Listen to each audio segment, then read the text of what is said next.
Estamos ao vivo então para mais uma live. Já vou colocar aqui o tema da live de hoje. Estava esperando muito por esse bate-papo.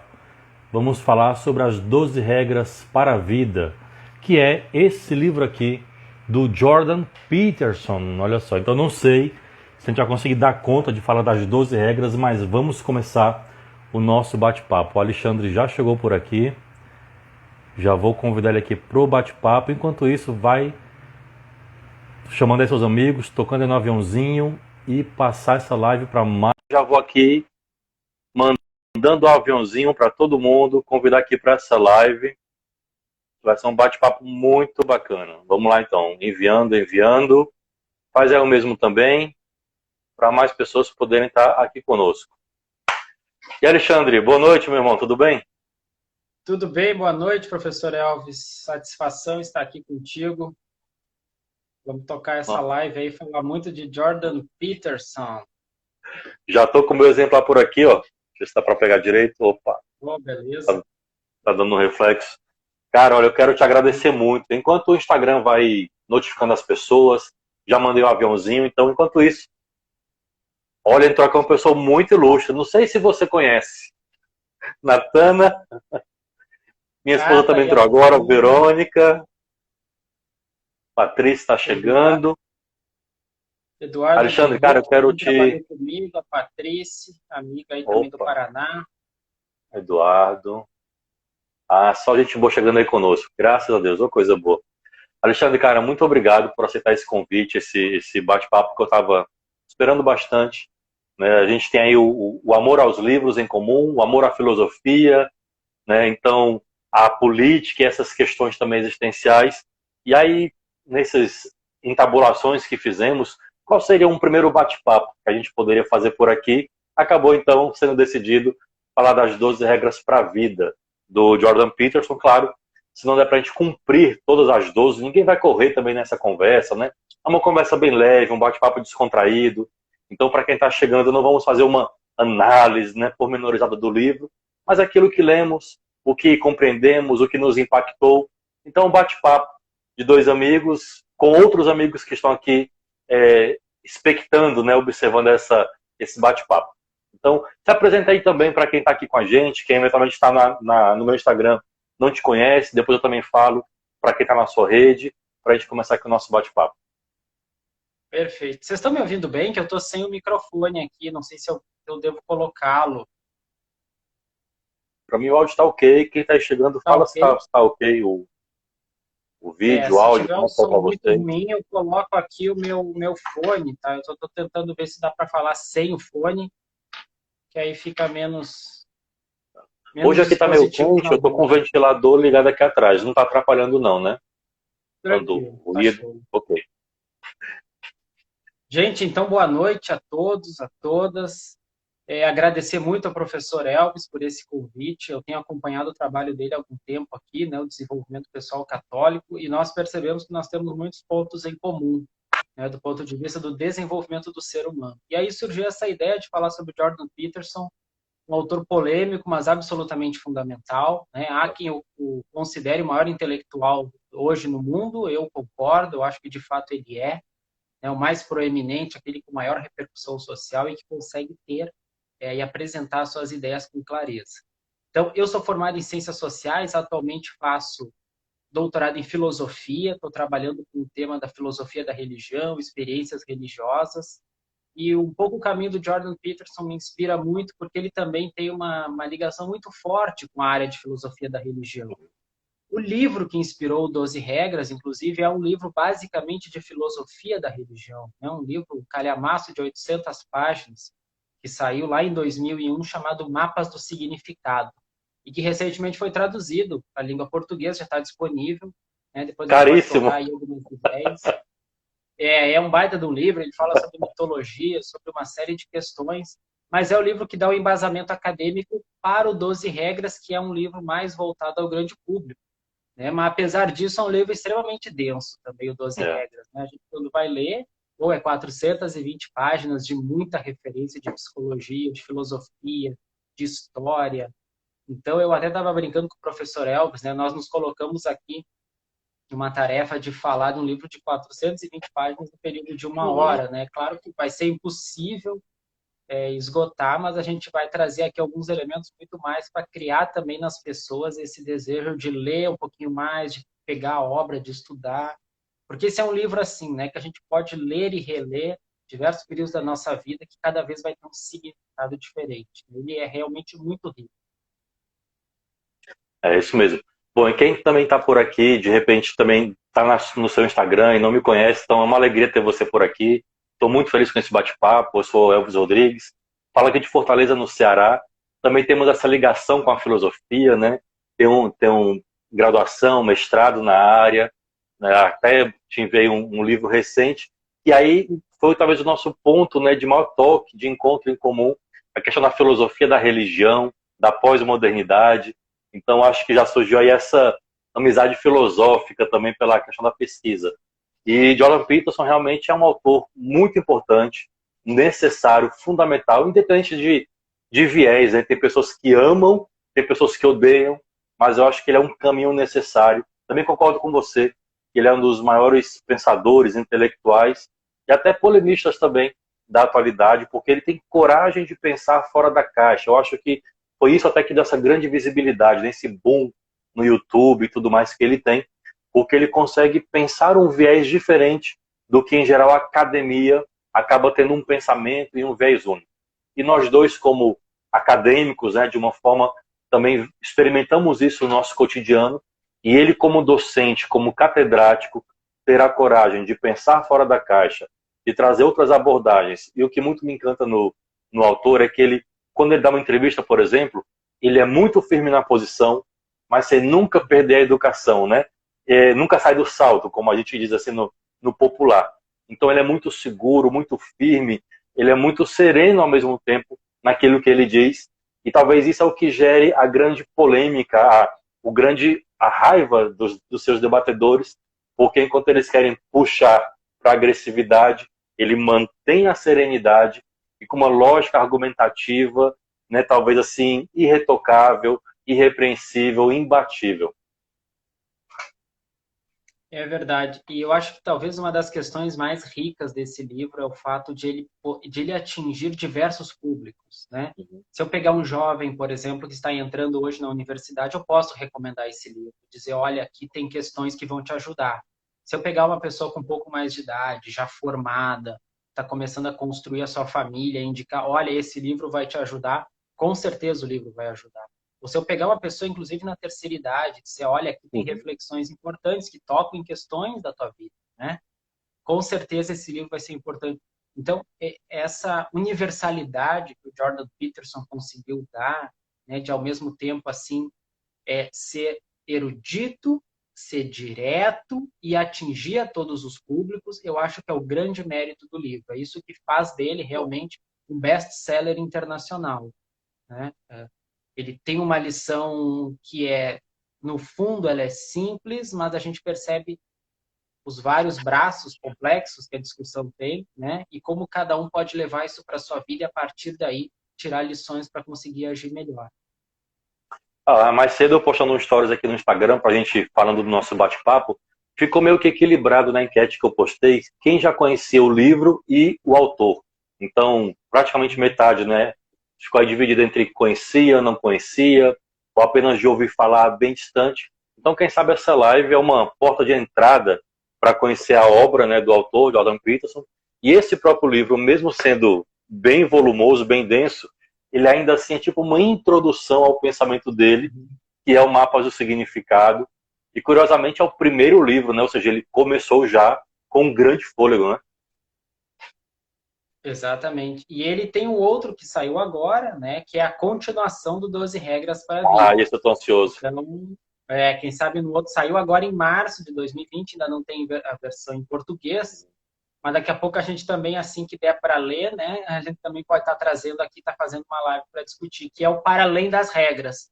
Então, Uhum. nesse novo livro, ele vai refletir o que está para além das 12 regras, e é um livro em que ele se torna ainda mais religioso. Né? Quem pôde pegar o livro Pois deu é. para ver como ele cita muito as diversas tradições religiosas, E ele mesmo se encontrou em função de um problema pessoal que Uhum. ele teve, né? Depois, no final, acho que a gente pode falar um pouquinho assim.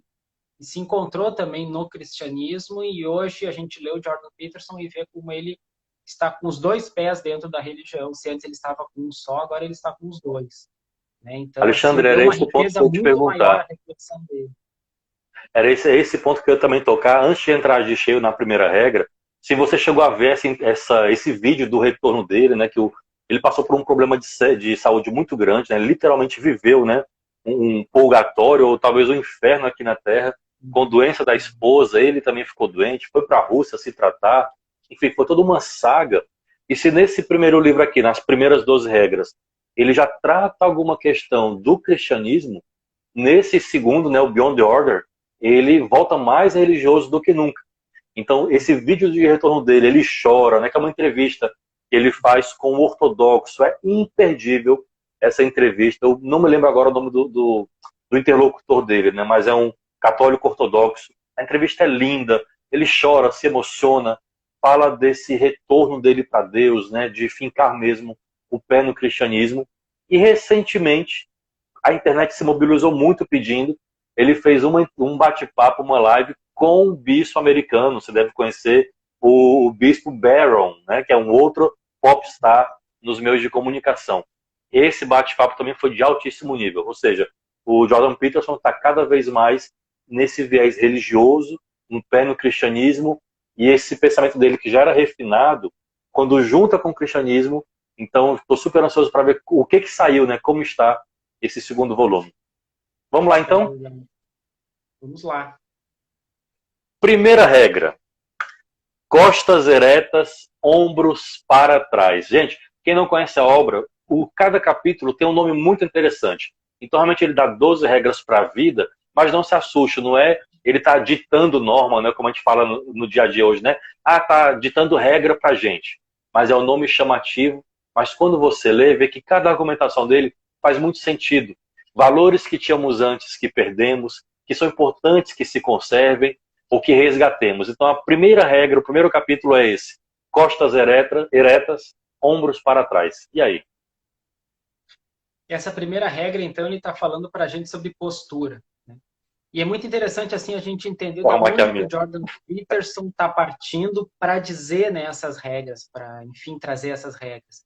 Que a ideia é de que, assim, que hoje todos nós, tá, não é só os jovens, não só as crianças, todos nós estamos sujeitos a basicamente duas grandes influências no campo da moralidade. A primeira é o relativismo moral, a ideia de que não existe certo e errado, né? De que cada um pode fazer aquilo que bem entender, desde que aquilo lhe faça bem. Então, a ideia do relativismo moral está muito forte.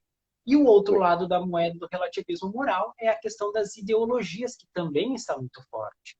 Então, assim, o que é as ideologias? É a simplificação da realidade para tentar abarcar esse universo todo em algumas pequenas diretrizes, né? O que, de certa maneira, reduz a realidade a algo que ela não é, torna a realidade algo artificial.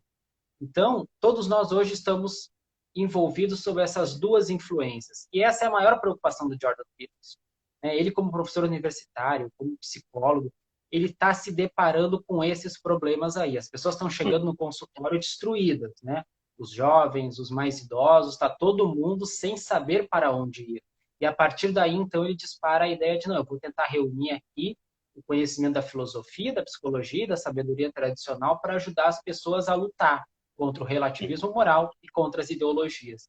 E nessa primeira regra, que a princípio é a mais simples, na verdade foi uma das que mais gerou polêmica, É. né? Porque ali ele vai direto na psicologia evolutiva. O que ele está dizendo? Olha, nós temos um hormônio chamado serotonina que Uhum. orienta a forma como o nosso corpo opera. O nosso corpo reage a partir de uma realidade hormonal. Então isso significa o seguinte: se eu me coloco para baixo, meu nível de serotonina cai e a tendência é que as coisas na minha vida não aconteçam.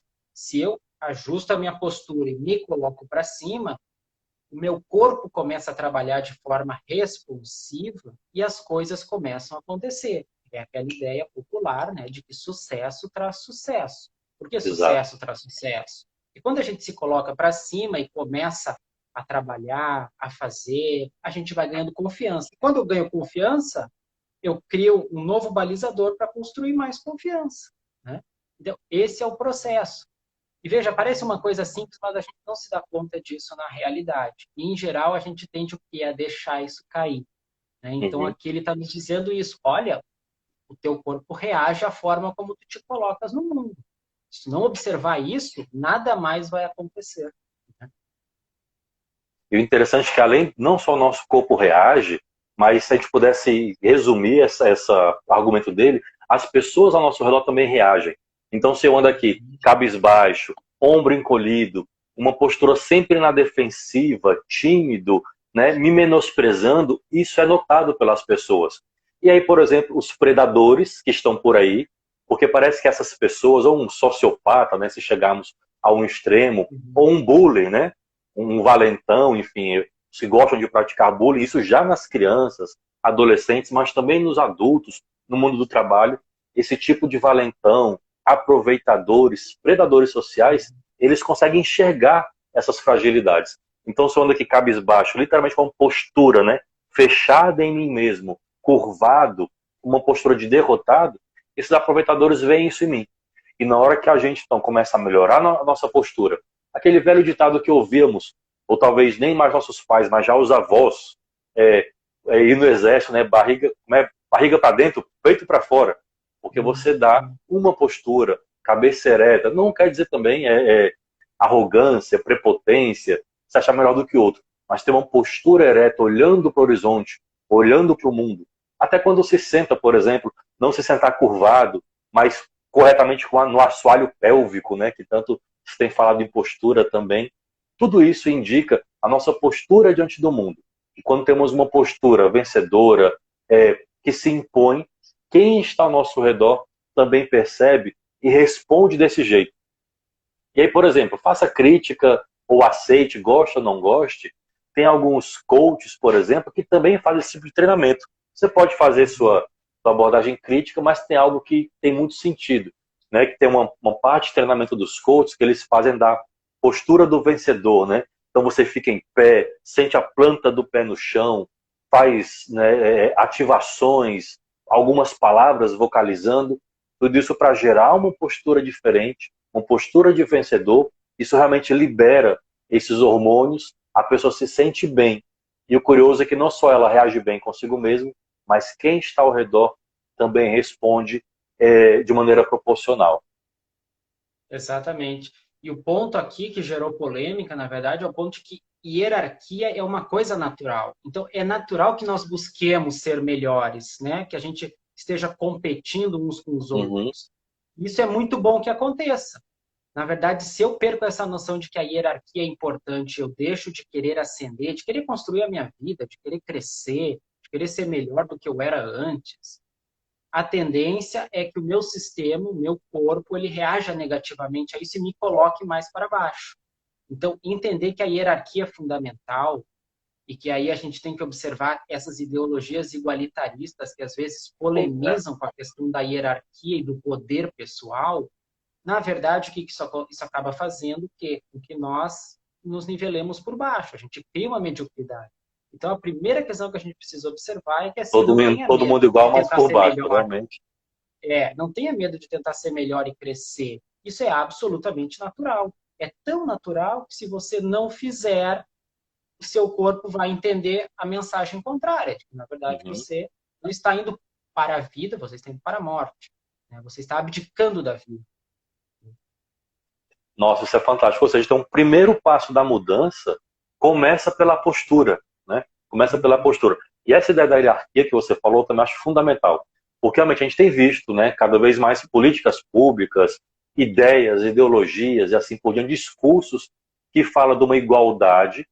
E, claro, parece bonito, é sedutor, é virtuoso, mas quando você faz um olhar mais atento como esse, você vai fazer o choque com a realidade, você vê que não é bem assim. Inclusive discursos com relação à natureza, por exemplo. Tem uma parte que ele fala aqui que eu acho fantástico. A natureza, ela tem um trabalho incansável de nos destruir.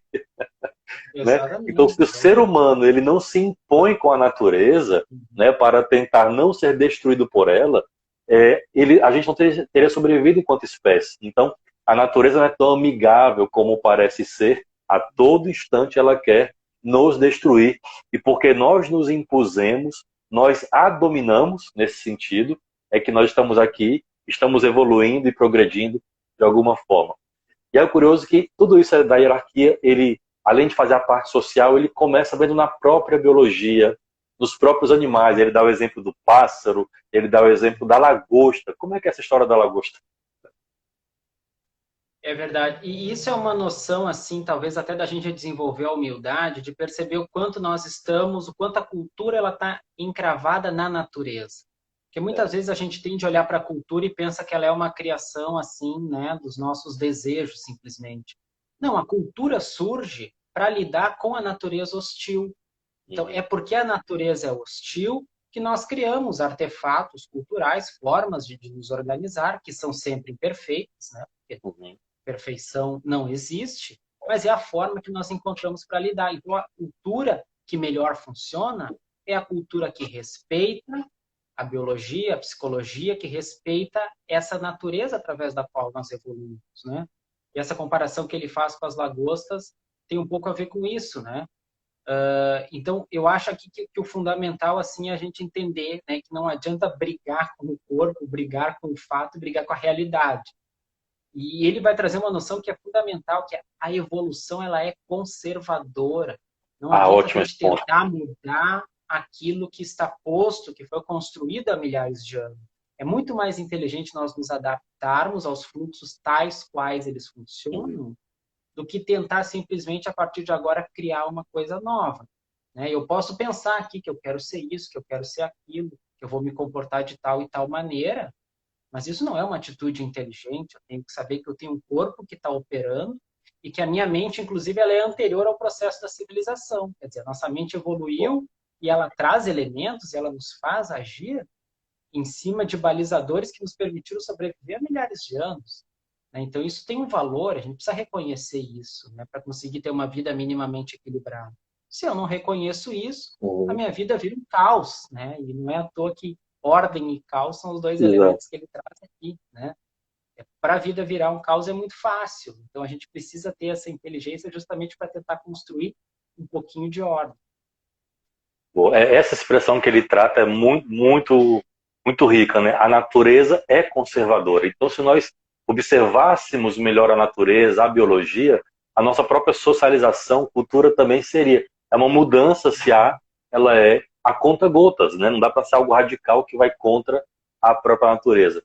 Eu citei esse exemplo da lagosta, como ele usa, que virou meme, né? Falaram bastante, mas é muito interessante quando ele pega, por exemplo, a natureza e muitos animais são territorialistas. Então, uma lagosta maior, ela estende, né, suas patas ali, seus, né, nem sei o nome aqui, as patinhas, enfim, para parecer maior, ganhar terreno, ganhar a fêmea se encantar mais por ele, né, pelo vitorioso, pelo conquistador de território, assim por diante. E no embate de lagostas, aquela lagosta derrotada, o curioso é que ele diz, ela assume a postura do derrotado. Então nunca mais ela é a mesma. Em vez dela então levantar suas patas, fazer que ela cresceu em tamanho, ela assume que derrotou e passa o resto da vida então cabisbaixa e encolhida em si. Quantos de nós, né, se você fizer a analogia com o ser humano, nas derrotas da vida, nos insucessos, fracassos, a falência de empresa e assim por diante, ou desilusões amorosas, a gente se desencanta de tal modo e diz que o amor não é para mim, sucesso não é para mim, eu não devo empreender, eu acabo fechando e baixo a minha guarda literalmente e passo então a minha vida inteira encurvado. Então essa ideia de mudar a postura tem uma simbologia muito grande subjacente, né? E a partir dela tem toda uma mudança de perspectiva, de visão de mundo, de para fora e para com a gente mesmo, né? Exatamente. E nesse experimento da lagosta, eles pegaram essas lagostas que estavam para baixo, né, as derrotadas, e colocaram ali serotonina, deram uma dose extra de serotonina, e elas de fato passaram a se comportar de uma maneira diferente. Né? Claro que isso não é uma defesa assim que a gente Uhum. busque medicação para estar bem psicologicamente, não é isso, né? Nosso corpo produz naturalmente serotonina. Nós não precisamos de uma ingestão artificial para É. isso. É claro que em casos de depressão, em casos assim muito singulares, se vai se fazer uso, né, de uma medicação para ajudar a colocar a pessoa para cima. Mas, em geral, o nosso corpo ele tem essa inteligência de produzir naturalmente, desde que nós também o coloquemos nessa condição. Então, quer dizer, a gente tem que ajudar esse corpo a trabalhar. Então, aí é que vem o papel também da minha disposição, da minha intencionalidade, de como eu me coloco perante a vida para que o corpo funcione. O corpo quer viver, né? Ele quer produzir serotonina, ele quer te colocar para cima, ele quer que tu Aham. vença. Agora, a tua forma de entender a realidade tem que acompanhar. Senão, tu vai estar sinalizando algo para o corpo e ele vai entender que, bom, esse indivíduo aqui não quer, né? Este aqui não quer. Ou seja, então não se trata só de mera palestra motivacional ou palestra empolgacional. Tem uma base biológica, físico-química, enfim, como chamemos, tem uma base que sustenta realmente isso, né? Como eu me coloco diante do mundo, meu corpo também reage tal. Você falou no corpo, aí eu tô aqui, já puxei uma outra passagem, na página 19, em que ele fala da importância também da rotina. Parece que o nosso dia a dia é cada vez mais bagunçado. Ao mesmo tempo, você vê esses treinadores também falando da importância de rotina, ou seja, resgatando hábitos que lá atrás nós até que tínhamos, né, enquanto sociedade. Hora de dormir, hora de acordar, alimentação, como tudo isso também faz importância, né, faz diferença no nosso cotidiano. Um dia bagunçado e uma rotina. Não quer dizer que é fazer sempre a mesma coisa engessadamente, mas como uma rotina, uma hora de sono, uma hora de acordar, também traz aspectos hormonais e isso responde rendimento, né? Responde produtividade no nosso cotidiano. Exatamente. O nosso corpo ele tem uma forma, uma operação muito fina, né? Eu gosto de dizer assim. Então a gente tem que tomar muito cuidado com a forma como a gente organiza o nosso tempo, a disposição Pô, de sono, de leitura, de estudo, de exercício físico, porque quando essa engrenagem ela é desequilibrada, isso cria um efeito em cadeia. Então, é por isso que é importante a gente conhecer essas dinâmicas do corpo, porque é muito fácil tirar o corpo da sua forma de operação mais saudável, né? Basta ali alguns hábitos ruins uhum. para que o meu corpo deixe de responder e comece a criar um efeito em cadeia que vai me puxar cada vez mais para baixo. Então, vejo que isso parece simples, mas não é. Na hora de nós fazermos, de nós colocarmos em prática, de nós termos a postura, né? Aqui ele faz essa analogia da postura, mas isso aqui é uma simbologia que significa algo muito mais complexo. Na Isso. hora de fazer isso é extremamente difícil e exige muito da nossa atenção. Por isso que é importante a gente resgatar valores, por exemplo, como a disciplina. A disciplina serve justamente para dar um pouquinho de ordem no universo caótico que está ao nosso redor. Né? E hoje é cada vez mais caótico. Poluição sonora, visual, né? Uma série de questões que a gente enfrenta, tudo isso dificulta para que a gente consiga ter hábitos saudáveis que nos coloquem para cima. O que é interessante é que, falando de hábitos saudáveis, sono, por exemplo, antigamente, né, até pouco tempo atrás, os executivos, os profissionais se gabavam por dormir pouco, né? Eu trabalho muito, eu vivo para o trabalho, sou um workaholic, então só durmo 4 horas por dia. E aí parece que com essas novas teorias de produtividade, de gestão, assim por diante, o luxo não é mais dizer que dorme pouco, mas é dizer, eu durmo de 10 da noite, sei lá, até 5, 6 da manhã, eu tenho 10 horas de sono por dia. Então é curioso como a gente vai mudando a interpretação e felizmente há um movimento, né, de reconhecer esse cuidado com o corpo. Talvez ainda precise melhorar muito, mas o luxo que era dormir pouco e trabalhar muito, agora é poder dizer, eu tenho produtividade, mas eu consigo dormir muito bem. E você falou um ponto também que eu acho fundamental, da disciplina. Ao longo do livro inteiro, ele vai repetir essa palavra e dizer, não tem sucesso, não tem desenvolvimento sem disciplina, ou uma palavra que ele acaba usando como sinônimo, né, que está ali juntinho, que é sacrifício. Uma palavra que cada vez mais parece que a gente foge. As jovens, as crianças querem tudo fácil e fogem de sacrifício, fogem de disciplina. Exatamente, né? Cada vez a gente quer sacrificar menos porque nós vivemos numa sociedade em que o bem-estar se tornou hegemônico. Né? Há 30, 40 anos atrás, nós não tínhamos níveis tão altos de bem-estar e talvez nós tivéssemos ainda mais clareza do quanto custa ganhar cada coisa. Né? Então, esse é um paradoxo da É evolução das verdade. sociedades. Quanto mais a gente evolui e aumenta o nosso nível de bem-estar, mais distante nós ficamos de uma condição de perceber o que é a vida real e de conseguir lidar com a vida real, que é a vida escassa, que é a vida onde o sofrimento está presente, onde as coisas não vão ser boas o tempo inteiro. Então a Uhum. gente vai desaprendendo a sofrer. Né? E nesse desaprender, a gente vai se tornando cada vez menos resiliente. Então, por isso que é um Nossa. processo fino e delicado, né? Porque a própria evolução da nossa vida, ela parece convergir também para nos criar um pouquinho mais de dificuldade, de caos nesse cenário. Nossa, adorei. A gente vai desaprendendo, né, a sofrer, ficando menos resiliente. E aí, então, você deve ter escutado essa frase também, que eu acho muito interessante essa máxima, dizendo dos tempos difíceis, né, que geram homens É, fortes geram tempos fáceis, só que os tempos fáceis geram homens fracos. E talvez estejamos vivendo realmente justamente essa geração de homens fracos, o que chamam de mimimi, né, as palavras que machucam, e assim por diante. Quando a gente percebe que a vida não é fácil, a natureza não é tão amigável como parece, ela realmente é hostil, a vida é sofrimento, aí vai. Ele tem muito de Schopenhauer, né? Se você vai lendo, vai Nietzscheano também, né? O Nietzscheano. Então, ele tem muito de Nietzsche, tem muito de Schopenhauer, esse pessimismo, a questão do sofrimento. O Jordan Peterson parece a encarnação mesmo, né?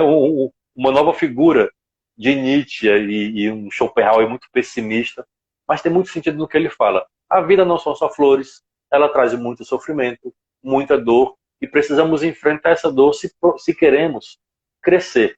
O problema é que a gente tem cada vez mais medo de enfrentar as dores, enfrentar o sofrimento, queremos apenas o prazer, e aí acabamos criando, né, ou nos tornando uma sociedade fraca, de prazer imediato. Em outra altura ele vai falar disso, que não sabemos esperar, né? Sofrer agora para fruir depois. Então, a arte da espera, seja de poupar financeiramente ou guardar os desejos para depois fruir melhor um descanso, um lazer, um prazer, queremos tudo imediato e de maneira fácil.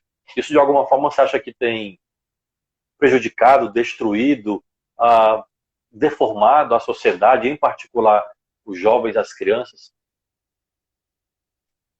Ah, sem dúvida nenhuma, né? Esse panorama cultural todo, eu acho que ele é o grande, na verdade, o motivador do Jordan Peterson ter feito esse trabalho e é aquilo que nos ajuda a entender a relação das regras, né? Algumas pessoas questionam assim, pô, para que regra, mais Para que regra? regra? Não, é justamente isso que está faltando. Então, Boa, boa. o Jordan Peterson tem essa qualidade que é difícil de nós encontrarmos, é do pensador que consegue equalizar individual com social. Porque é muito simples, né, a É. gente falar assim do ponto de vista meramente individual e dar lá uma série de preceitos e deixar a cultura de lado, o contexto em que a pessoa vive de lado. Ou, né, fazer o contrário, falar sobre cultura, sobre sociedade, sobre política, mas não entender o contexto do indivíduo de carne e osso que está ali.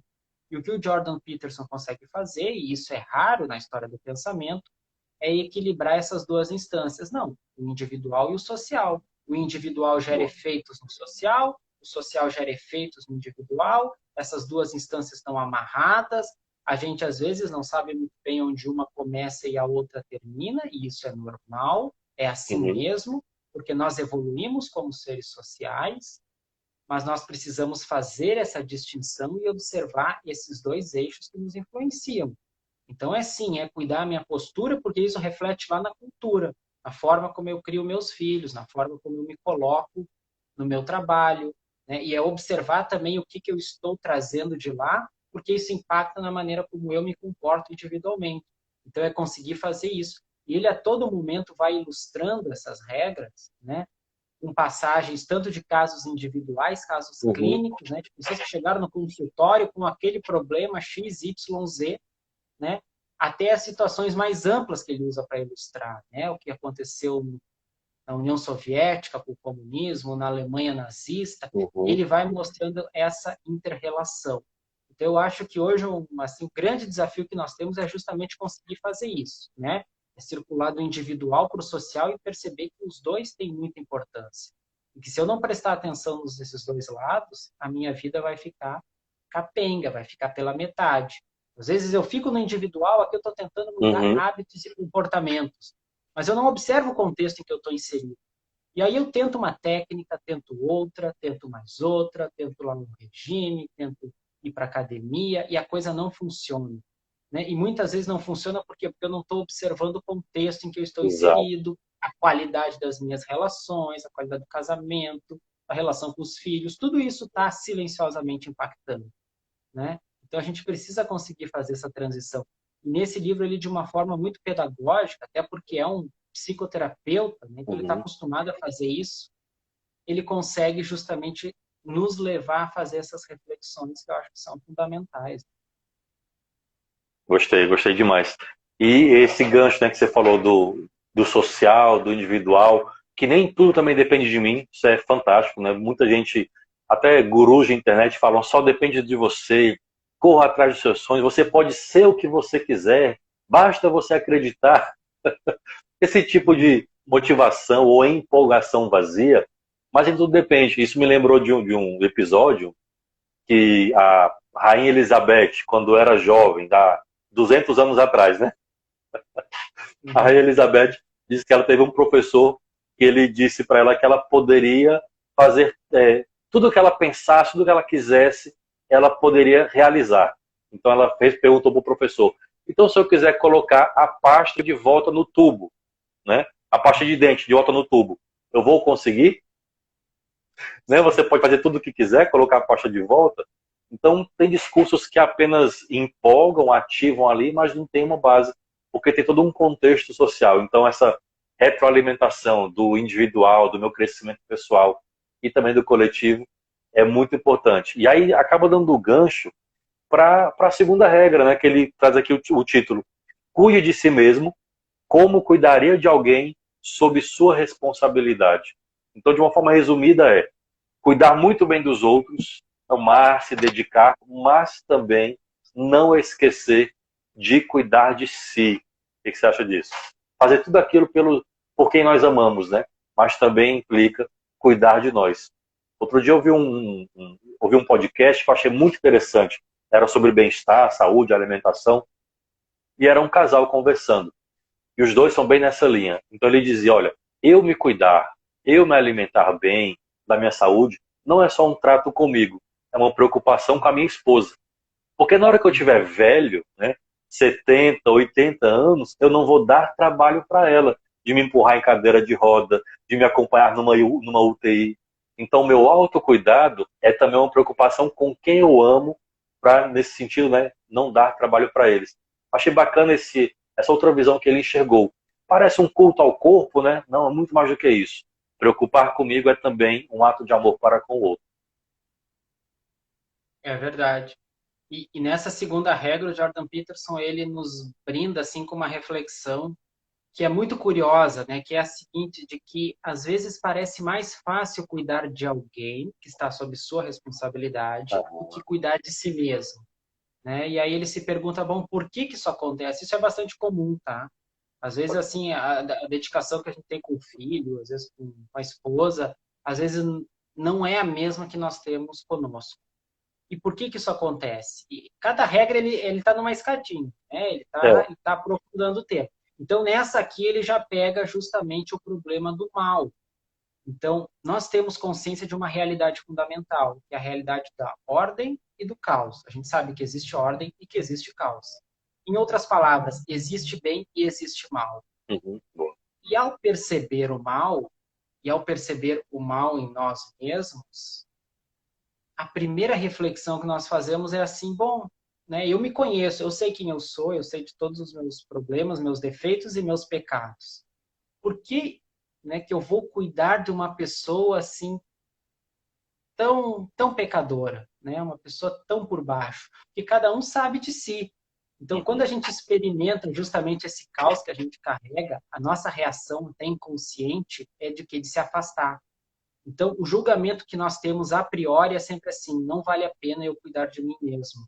Afinal de contas, eu sou tão feio, eu sou tão é. pecador, estou toda hora mentindo, eu sou avarento, eu sou vaidoso, por que eu vou me dedicar a cuidar de mim mesmo? Então, esse é um pensamento muito sutil, mas que todos nós carregamos. O fato de nos percebermos, consciente ou inconscientemente, como Uhum. anjos caídos, né? Como seres pecadores. E ao fazer isso, a gente acaba inconscientemente deixando de lado esse cuidado. Então, o que ele está dizendo aí, está tentando resgatar? Sim, você é isso, você é pecador, você tem todos esses defeitos que só você sabe que tem. Mas, apesar disso, respeite-se e tente Uhum. cuidar de si mesmo, porque o resultado tende a ser muito pior se tu não fizeres isso. Então, assim, é por isso que o nome da regra é isso, é cuide de você mesmo da mesma maneira que você cuidaria de alguém sob sua responsabilidade. Então, se tu puder aceitar com humildade o fato de que tu é pecador, te aceitar, né, como tu é, e cuidar de ti mesmo com toda a tua feiura, com toda a tua Uhum. dificuldade, tu cria aí uma possibilidade de redenção, uma possibilidade de te colocar para cima, justamente para poder fazer o bem florescer, né? Então, ele a todo momento ele está lidando com essas instâncias do bem e do mal, que Tudo são bem, tudo bem. instâncias fundadoras da ética e que são fundamentais para a gente entender o mundo. Experimenta tirar a noção de bem e mal do mundo e tentar compreender as coisas e tentar agir. A gente não consegue. Então, o mundo hoje está confuso e as pessoas estão Uhum. desorientadas, em primeiro lugar, porque nós abdicamos da qualificação do bem e do mal. A gente passou a dizer que não, bem e mal são relativos, o que é Exato. bem para um é bem para outro. E ao fazer isso, a gente está indo contra praticamente uma lei natural, como ele mostra aqui. É uma lei natural que nós não compreendemos na sua profundidade, que nós Uhum. talvez não consigamos explicar com palavras, mas que nós sabemos que existe. Todos nós sabemos que o bem existe e que o mal existe. Né? Por mais que eu relativize o que é o bem e o mal, eu sei lá no fundo do coração exatamente aquilo que eu faço, se Uhum. aquilo é bom ou se aquilo é mal. Né? Nós temos uma intuição profunda a respeito das coisas. Então, o que ele está fazendo é um chamado a que nós aceitemos essa intuição profunda. E a partir dela, nós guiamos a nossa vida. Não fazer de conta que ela não existe porque ela é difícil de ser explicada. Bom, Uhum. ela não é explicada, mas ela é percebida, ela é sentida. Nós sabemos que ela está ali. Então, essa é um pouco a essência do que ele está querendo dizer ali, né? Da gente identificar bem e mal, começar por si Uhum. próprio, para a partir daí conseguir caminhar. Isso aí, em alguma medida, até parece que ele está encostando em Santo Agostinho, por exemplo, né? Que nós temos uma consciência já de Deus, do bem em nós. O bem e o mal existem, o bem nós sabemos quando fazemos, a nossa consciência nos diz. E também, de alguma forma, ou de modo semelhante, a beleza, né, e a feiura. A beleza se impõe. Uhum. A gente quer dizer, o bem é relativo, depende do ponto de vista, ou a verdade é para um, não é para outro. O bem se impõe, a verdade se impõe, o belo se impõe. Aí dá até para fazer um diálogo com a beleza do Roger Scruton, né? Vai para outro Uhum. bate-papo isso aí. Então, as coisas realmente existem como são. Existe o bem, existe o mal, o belo, o feio, o falso, o verdadeiro. E se nós ficarmos fugindo disso, é um auto-engano, né? Criar de alguma forma uma sociedade artificial, né? Algo a partir do que não existe. E a todo tempo ele tem essa tensão entre a ordem e o caos, né? A ordem e o caos. Eu estava aqui pensando, folhando aqui o livro, e ele fala uma coisa muito curiosa. Quando você entrega o imposto de renda, é ordem. Mas quando você cai na malha fina, é caos. Então, a todo instante, nós vivemos nessa tensão de buscar uma ordem na vida, mas alguma coisa acontece do improvável, e aí a gente pode talvez até dialogar com outro autor, embora não faça uma referência aqui no Peterson, né? O Nassim Taleb, né? O improvável sempre vai acontecer. Então, nós buscamos a ordem, queremos a ordem, mas sempre estar prontos porque o improvável acontece. Esse improvável é o caos. Ele até compara o caos com a mulher, né? A maternidade. A mater é o caos, é ela que gera todas as coisas e nós vamos a toda medida buscando a ordem, né? E essa ordem passa, por exemplo, pela família e tudo mais. Tanto que mais ali adiante nesse capítulo, ele vai dizer assim que a mulher, ela tem sempre uma tendência a dizer não para os homens, né? Os homens tentando cortejar, ganhar, e a mulher, biologicamente, a questão, ele vai remontando, né, aos ancestrais, os hormônios, os feromônios, buscam aquele homem questão da hierarquia que você falou, a tradição no começo, que é o provedor, né? O macho alfa, o protetor, o cuidador. Ou seja, por mais que a gente tente incutir diálogos, ideologias, né, muito fluídas, no fim das contas e ao cabo, a biologia se impõe, a história que é conservadora, né, a natureza que é conservadora, ela se impõe. E a mulher, então, tende a buscar aquele que vai ser o seu provedor. Tanto que quando o homem ele se infantiliza, cada vez mais nós vemos adultos, adolescentes, né? Sai de casa dos pais cada vez mais tarde, com 30, 40 anos no sofá do pai e da mãe, não se descobre no emprego, a geração nem. E aí um cara desse entra num relacionamento, se casa, e ele não assume as regras do matrimônio, o que acontece com a esposa? Casei com banana, né? Porque na hora de uma decisão, ela precisa daquele braço forte. E não estou falando aqui de se homem, mulher é um mais forte, mais fraco, superior, inferior, mas que são questões próprias e há a beleza no que é próprio de cada um. Exato. E a percepção que é importante também é de que esse caos ele está dentro, está fora, né? Porque muitas vezes a gente tem uma visão assim, talvez um pouco romântica do caos. Não, o caos é o que está lá É, fora, são as é. pessoas, é o mundo, é o presidente, é o deputado. Não, o caos ele está dentro e está fora. Ele está fora porque ele está dentro de um monte de gente. Então ele se manifesta na cultura e na sociedade. Mas ele essencialmente está dentro. E uma questão que a gente vai perceber ao longo da leitura do livro é que esse caos, efetivamente, ele nunca vai embora. Então, o antídoto para o caos que ele está propondo é a forma como eu posso negociar e lidar com o caos. Né? Não é a ingenuidade de que, não, agora eu vou aqui, através da razão, acabar com o caos, vou criar um sistema aqui perfeito, né? Que vai funcionar mecanicamente É quase uma teologia ajustado. da prosperidade contra o caos, né?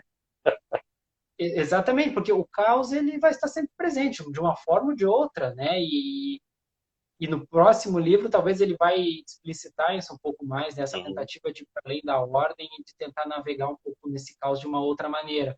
Porque não adianta, ele está ali, nós precisamos lidar com ele. Então, a cada regra, ele vai justamente descascando as diversas etapas da forma como esse caos se manifesta na nossa vida. Né? E aí a gente precisa ter justamente a grandeza para conseguir lidar. Porque, dado a força do caos, é muito mais Uhum. fácil sucumbirmos a ele e buscarmos subterfúgios, os mais Exato. variados, do que enfrentar e tentar criar a ordem possível dentro do caos. Isso é muito fundamental, especialmente nesse tempo. Eu sei que ninguém aguenta mais falar em pandemia, né? Ou ouvir falar de pandemia. Mas nesse tempo nós temos visto também muitos movimentos de superação, mas também outros movimentos psicológicos até de fuga da realidade. Inclusive esse dia estava no carro, aí liguei lá o rádio e um cara aqui no Fortaleza, ele tem um programa de viagens, tipo a Mauri Júnior, sabe, lá de antigamente. Então ele vai muito para Disney. E aí ele fala de passeios virtuais para Disney. A certa altura da propaganda ele fala assim: nesse momento de pandemia, todos nós queremos fugir da realidade. Então vá no meu canal e veja os passeios virtuais da Disney. E assim ele continua propagando. Ou seja, um passeio, uma viagem que poderia ser um mergulho na cultura, ele transforma numa fuga da realidade.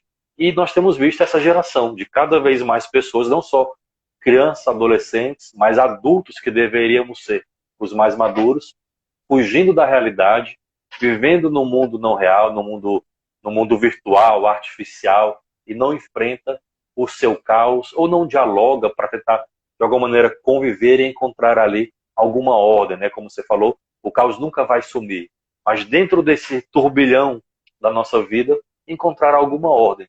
E aí isso vai ter um impacto direto, por exemplo, na nossa questão do sucesso, descobrir nossa potencialidade, vencer desafios, o que a gente nunca vai, né? Eu até vou olhar aqui uma expressão dele, ó. Como poderia a natureza do homem atingir o seu potencial sem desafios ou perigos? Então nós fugimos de perigos, fugimos de desafio e por fugir disso não atingimos o nosso potencial. Exatamente. E o caos e a ordem, eles vão estar sempre intercambiáveis, né? E o mais interessante aí é que ele não tenta simplesmente, por mais que ele qualifique o caos, Uhum. como talvez o mal, ele não está dizendo isso assim de uma forma, procure se afastar dele. A todo momento, ele está criticando as formas artificiais com as quais a gente tenta lidar com o caos. E a grande questão é essa. Ninguém vai negar que o caos existe. Ok, até aí tudo bem. Boa. A grande questão que esse livro está nos trazendo é como que eu lido com esse caos. Porque a forma predominante de lidar com o caos na nossa cultura é criar alguma artificialidade para fazer de conta que ele não existe. É tapar assim, o sol com a peneira, como a É. gente diz, né? Então ele vai dando uma série de exemplos de como a gente cria subterfúgios, pensando no curto prazo. Então é sempre aquela ação que eu faço para me livrar, né? Por exemplo, na forma de tratar os filhos, né? Aquela instrução que eu dou ali, em vez de dar daqui a pouco ser mais disciplinador, às vezes eu relevo um pouquinho para evitar que o filho chore, mas aquilo lá adiante vai repercutir novamente, né? Então, a todo momento ele está fazendo esse jogo. As ações que nós tomamos para obter um resultado no curto Uhum. prazo e as ações necessárias que nós precisamos fazer pensando no longo prazo. E aí ele traz justamente as tradições filosóficas e religiosas, porque elas nos ajudam a fazer isso. Quer dizer, elas estão aí há milhares de anos, não é por nada. É porque elas entenderam esse elemento fundamental, de que o ser humano ele está sempre fugindo no curto prazo.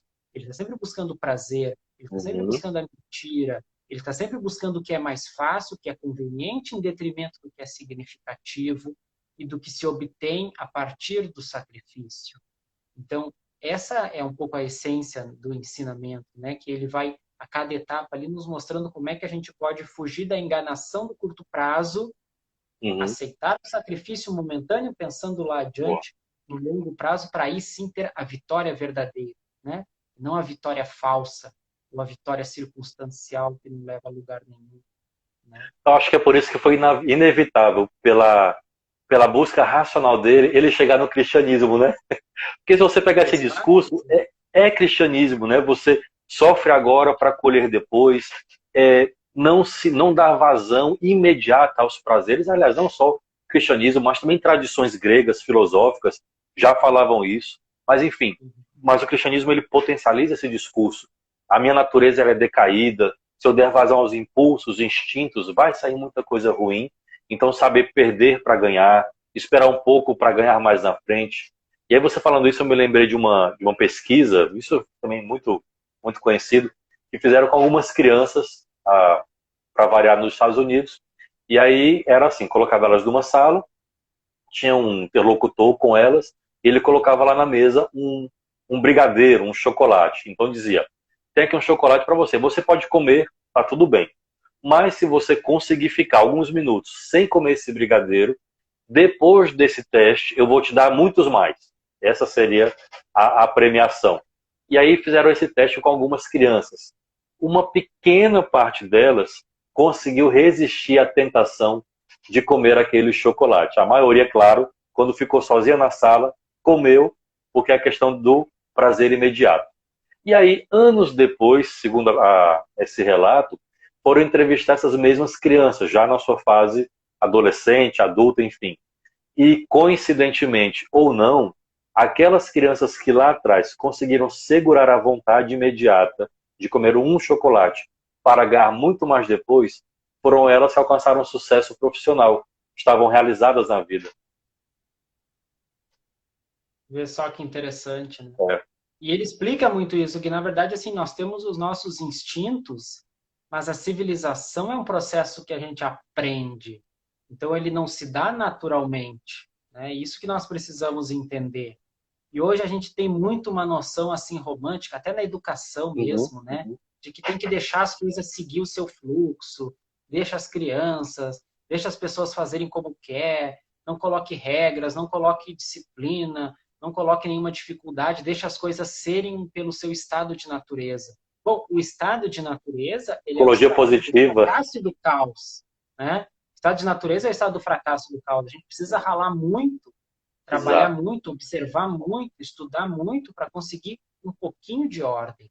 Então, ele está trazendo essa questão à tona, porque hoje a dissolução das relações que nós vemos ali, e a confusão, e os altos índices de estresse, de depressão, de transtornos mentais, eles também estão muito associados a essa perda de uma diretriz, né? Dessa orientação mesmo, de para onde a vida flui. Né? As pessoas começaram a embarcar nessas falsas ideologias, nessas falsas ideias, e a partir daí perderam a condição de observar as coisas como elas são. Então, no estado de natureza, nós queremos isso, nós queremos prazer, nós queremos a gratificação imediata, né? O nosso corpo, de certa maneira, ele nos empurra também para isso. Se nós não soubermos domar e trabalhar isso, o resultado ele vai ser muito negativo. Então, essa pesquisa é bem interessante, não conhecia, mas ela traz justamente isso.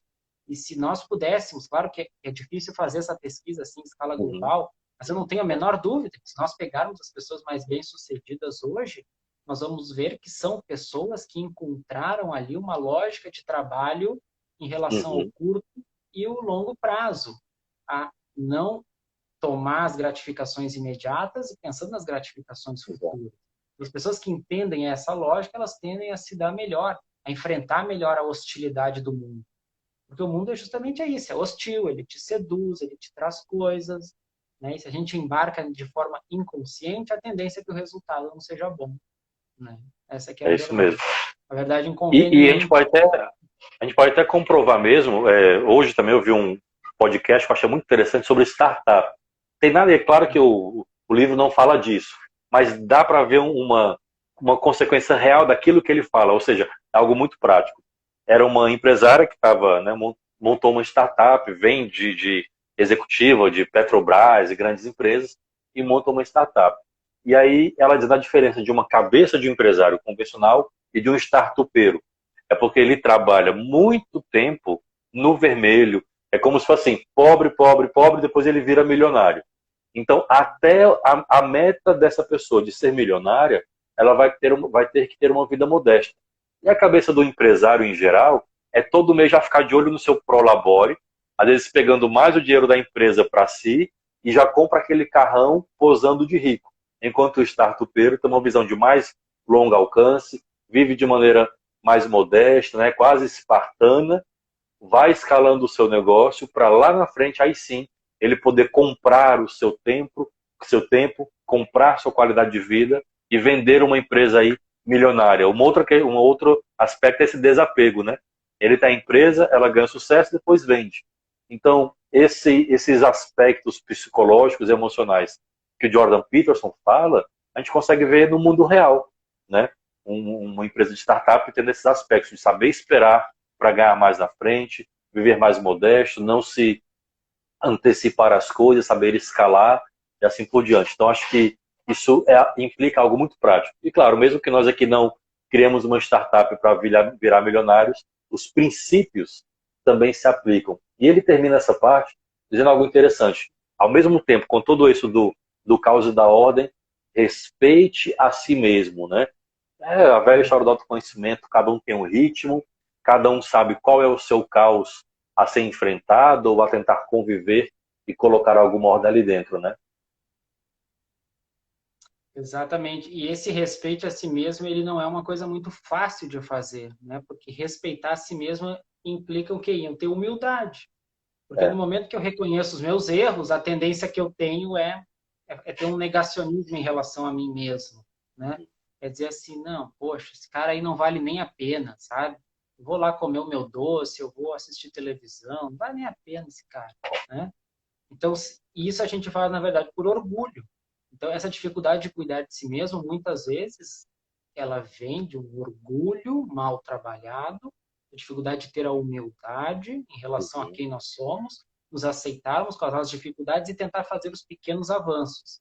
Então, ele está aí nessa regra nos convidando a fazer assim, olha, tudo bem, tu pode ser, né, assim, aos teus olhos pouca coisa, mas trabalhe para fazer os pequenos avanços na tua vida. E quem boa. sabe ali adiante tu consiga ter um pouco menos de caos e tornar a vida um pouco melhor, né? Então, mas para ter isso é preciso a gente ter essa humildade de se aceitar tal como é, que é algo que depois na sequência ele desdobra. Uhum. Isso é legal porque a gente vai celebrando pequenas vitórias, né? A gente sabe que tem que mudar, mas respeite a si mesmo, o seu ritmo, o seu tempo, vai de degrau em degrau, pouquinho a pouquinho, sabendo onde tem que chegar e celebrando as pequenas vitórias. Alexandre, meu irmão, já estamos aí com 1 hora de bate-papo. Eu acho que vamos ter que marcar um outro momento, né, para poder seguir com as regras e depois também com outro livro. Mas eu queria terminar, claro, te agradecendo por esse bate-papo, gostei demais. Espero que a gente possa fazer outros mesmo, né, avançar, seja nesse livro, outras temáticas. Você tem um trabalho muito bacana sobre filosofia política, eu acho que isso é muito rico e necessário, ainda mais com o viés, a abordagem que você dá, né, não só daquilo que a gente vê no grande mainstream, mas uma outra abordagem é muito necessário. Então, fala aí um pouquinho como é que a gente pode te encontrar, o que é o Humanitas 21, enfim, fala aí um pouco pra gente. Tá bem. Por fim, então, queria também te agradecer, Elvis, acho que foi muito bacana, né? A gente estava brincando lá no início que ia ser um trabalho hercúleo da conta, né, de 400 páginas em 1 hora, que provavelmente nós não iríamos conseguir, né? Mas que aquelas regras que a gente conseguisse trazer aqui que pudessem dar um gostinho para a turma que nos acompanha aí, né? Já aproveitar também e agradecer os nossos amigos aí, pessoal que nos acompanha. Bom, eu criei a Humanitas 21, né, com a minha sócia, minha noiva, Natana, que está aí, e hoje nós temos feito um trabalho também muito em cima dos nossos perfis individuais, mas a ideia da Humanitas 21 é que ela pudesse ser uma escola para trabalhar aquilo que hoje a universidade não está trabalhando, né? Legal. Então, é trazer um pouco desse viés também com um recorte um pouco mais conservador, um pouco mais crítico ao progressismo, né? Alinhado com isso que o Jordan Peterson tem trazido, né? A Natana faz um trabalho mais voltado ao desenvolvimento pessoal, eu trabalho um pouco mais essa questão de pensar as grandes narrativas, a política, como é que isso impacta na cultura, e a gente vem fazendo justamente esse bate-bola aí, né? Eu tenho, estou muito feliz assim com o crescimento desse trabalho nas redes sociais, acho que tem um potencial enorme. A gente sempre acompanha também quem está trabalhando há mais tempo, né? O caso do professor Elvis aqui, outras pessoas que também estão no nosso horizonte que a gente acompanha. E eu acho que aqui a gente tem uma ferramenta muito, muito forte em mãos, assim, Uhum. para conseguir justamente trabalhar conhecimento, né? De outra maneira, a gente vai poder estar se reunindo para conversar. Então, que bom que existem essas oportunidades. A gente sabe que também tem um problema da censura muito forte, que eu venho falando aí, né? Talvez tema para uma outra live. Mas a gente fica feliz em cada oportunidade que a gente consegue criar para estar conversando, para estar trocando ideias. Queria também ter ouvido as pessoas, no fim, não, acabou que não deu tempo, né? De ouvir Foi. perguntas de quem está lendo o livro, mas a gente pode, acho que, dar uma sequência aí e estar discutindo as outras regras.